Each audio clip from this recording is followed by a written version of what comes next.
యోహాను సువార్త 19వ అధ్యాయము 28వ వచనం మనం ధ్యానించుకుందాం. అటు తరువాత సమస్తమును అప్పటికి సమాప్తమైనదని యేసు ఎరిగి లేఖనము నెరవేరునట్లు నేను దప్పిగొనుచున్నాను అనెను.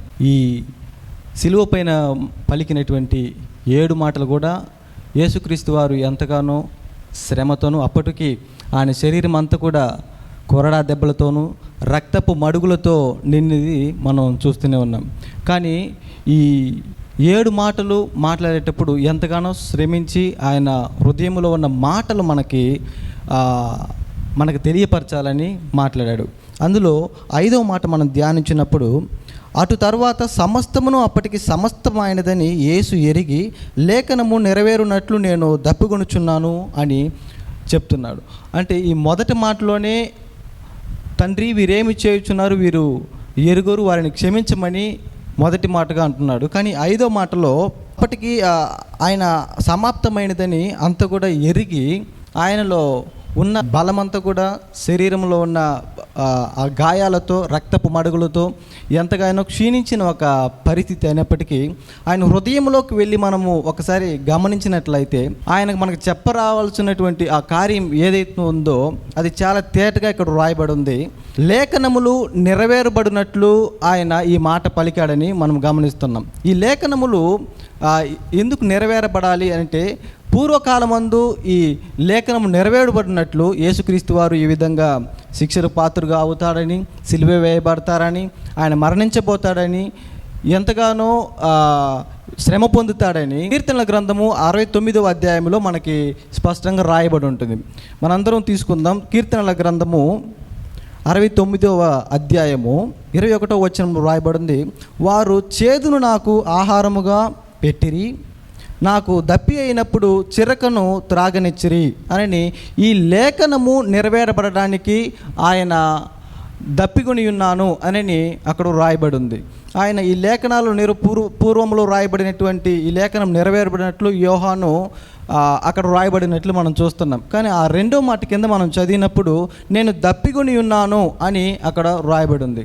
ఆయన ఎందు నిమిత్తము దప్పికొని ఉన్నాడు అని అంటే, ఆయన లోక సంబంధమైన దాహముతోనూ లోక సంబంధమైన నీరు త్రాగి ఆయన దప్పికను ఆయన నెరవేర్చుకోవాలనుకోలేదు. కానీ ఆయన ఏదో మనం దప్పికొని ఉన్నాము అని అడిగినప్పుడు మనకి ఏదో నీరు తీసుకొచ్చి మనకి ఇస్తారు, అవి త్రాగిన తర్వాత మరికొంతకాలం మనం బ్రతికిపోదామని ఒక ఆశతో ఆయన అడగలేదు. కానీ ఆయన అక్కడున్న జనులతో అంటున్న మాట ఏంటంటే, ఆయన దప్పికొని ఉన్నాడు, జనులందరూ కూడా ఆయన వైపు తిరగాలి అని దప్పికొని ఉన్నాడు. లోకంలో ఉన్నటువంటి పాపమును ఆయన ఎరిగి ఈ పాపం నుంచి విముక్తులుగా మనల్ని మార్చాలని, పాపము నుంచి మనల్ని విడిపించి ఆయన తట్టు తిరగాలని, ఆయనతో మనం అంటుకట్టి ఉండాలని దాహము ఆయన కలిగి ఉన్నాడని మనం చూస్తున్నాం. ఆయన ఇంకొక మనం పరిశుద్ధ గ్రంథంలో చూసినప్పుడు ఒక సమరయ స్త్రీ యేసుతో మాట్లాడుతున్న ఒక పెద్ద కాన్వర్సేషన్ మనం చూస్తుంటాం. అప్పుడు సమరయ స్త్రీ యేసుక్రీస్తు వారితో అడుగుతుంది, మీరు ఇచ్చే నీరు నాకు ఇచ్చారంటే నేను ఇక ఎన్నడూ కూడా దప్పికొనను అని ఆ స్త్రీ అడుగుతుంది. నేనిచ్చి నీరు మీరు త్రాగినట్లయితే ఇక ఎన్నడూ కూడా మీరు దప్పికొనరు అని యేసుక్రీస్తు వారు అంటున్నాడు అక్కడ. ఇప్పుడు యేసుక్రీస్తు వారు జీవజలం ఉన్నారని వాక్యం సెలవిస్తుంది. జీవజలమైన యేసుకి దప్పికొనడం ఏంటి? జీవజలమైన యేసుకి దప్పికొనడం అనేది ఇది లోక సంబంధమైన దప్పిక కాదని మరొకసారి మనం జ్ఞాపకం చేసుకోవాలి. ఆయన దప్పికొన్నది ఉన్నది అంతా కూడా ఈ లోక సంబంధమైన వారందరూ కూడా ఆయన తట్టు తిరగాలి, ఆయన రాజ్యమునకు మనము పాలులై ఉండాలి, ఆయన రాజ్యమునకు మనం వారసులమై ఉండాలి అనేది దప్పిక ఆయన కని ఉన్నాడు. హల్లెలూయా. ఇప్పుడు సమరయ స్త్రీ ఏమంటుందో మనం ఒకసారి ఆ మాటను ధ్యానించినట్లయితే తీసుకుందాం. యోహాను సువార్త 4వ అధ్యాయం 13వ వచనంలో ఆ సమరయ స్త్రీ యేసుక్రీస్తు వారితో మాట్లాడుతున్న ఆ సందర్భము ఎటువంటిదంటే, 4వ అధ్యాయం 13వ వచనం రాయబడి ఉంది, అందుకు యేసు ఈ నీళ్లు త్రాగు ప్రతివాడును మరల దప్పికొనడు అని యేసుక్రీస్తు వారు ఆ సమరయ స్త్రీతో అంటున్నారు. ఆయన ఇచ్చి నీరు త్రాగినప్పుడు ఇంకెప్పుడు కూడా దప్పికొనరు అని ఆయన చెప్తున్నారు. కాబట్టి మనము ఈరోజు ఎటువంటి నీటికి దప్పికొని ఉండాలి అని అంటే, పరిశుద్ధత కొరకు మనము దప్పికొని ఉండాలి. ఆయన మన కొరకు రక్తము చిందినది నిజమే, ఆయన మన కొరకు మరణించినది నిజమే, ఆయన మన కొరకు ఈ లోకములో మరణించి మరికి తిరిగి రాబోతున్నాడు అనేది కూడా నిజమే. అయితే ఏ విధంగా మనము దీన్ని తీసుకోవాలంటే, ప్రభువు నిజంగానే మన కొరకు మరణించాడు, ప్రభువు నిజంగానే మన కొరకై పునరుద్ధానుడై లేస్తాడు అనే ఒక నమ్మకం మన అందరిలో కలగాలి అనేది ఆయన ఆకలి దప్పిలై కలిగి ఉన్నాడు. సమరయ స్త్రీ దగ్గర అదే అంటున్నాడు. సమరయ స్త్రీ వచ్చి మీరు ఇచ్చే ఈ నీళ్ళు నాకు ఇంకెన్నడూ కూడా దప్పి కొనున్నట్లు మీ దగ్గర ఉన్న ఆ జీవ జలమును నాకు ఇవ్వమని ఆ సమరయ స్త్రీ అడుగుతుంది. ఇంకొక ప్రాంతంలో మనం చూసినప్పుడు నిర్గమకాండంలో మోషేతో అంటాడు, అరణ్యంలో నడుస్తున్న లక్షలాది మంది జనాలు మాకు దప్పిగవుతున్నది అని అడిగినప్పుడు మోషే దగ్గర ఆ అరణ్యంలో ఉన్న జనులందరూ కూడా లక్షలాది మంది సనుగుచు మోషేతో గొడవ పెట్టుకుంటున్నప్పుడు మోషే దేవుని దగ్గర మొరపెట్టినప్పుడు మోషే దగ్గర అప్పుడు దేవుడు అంటాడు, నీ చేతిలో ఉన్న ఆ కర్రను బండతో కొట్టమని. అప్పుడు చెప్పినప్పుడు వెంటనే లక్షలాది మంది నీరు వారికి దప్పిని తీర్చినట్టు మనం వాక్యంలో సెలవిస్తుంది. మోషేతో దేవుడు మాట్లాడి లక్షలాది మంది ఆ దప్పికని తీర్చిన యేసు అదేవిధంగా ఈ సమరయ స్త్రీని కూడా జీవజలమును నాకు అందజేయమని అడిగినది. ఈ విధంగా పరిశుద్ధ గ్రంథములో అనేక ప్రాంతాల్లో దప్పికొనిన ఆ పరిస్థితిని మనం చదవగలుగుతున్నాం. కానీ ఈ సాధారణమైనటువంటి లోక సంబంధమైన ఈ నీళ్లు త్రాగినంత మాత్రాన యేసుక్రీస్తు వారికి ఆ దప్పికను తీర్చబడుతుందా అంటే కాదు. ముందు చెప్పిన రీతిగానే ఈ లోకమంతా కూడా ఆయన వైపు తిరగాలనే ఒక దాహము ఆయనలో ఏర్పడి ఉంది.